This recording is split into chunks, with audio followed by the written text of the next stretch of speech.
Welcome!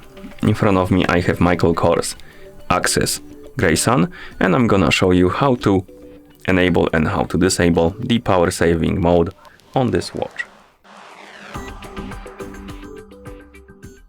First thing we need to do is to wake up the screen on our watch, and you can do it by pressing any of the buttons. After you wake up the screen, you can swipe down from the top of the screen to open the quick panel. And on this panel you should see a bunch of icons, and one of them should look like this, like the battery icon with the plus on it. This is the power saving mode icon, the battery saver.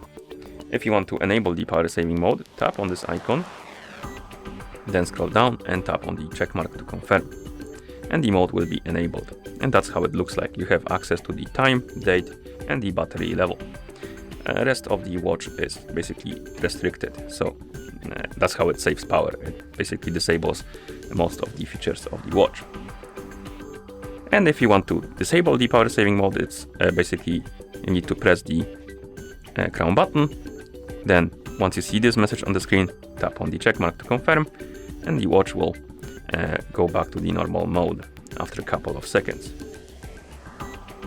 like this. And that's how you enable and how you disable the power saving mode on this watch. Thank you for watching. If you found this video helpful, please consider subscribing to our channel and leaving the like on the video.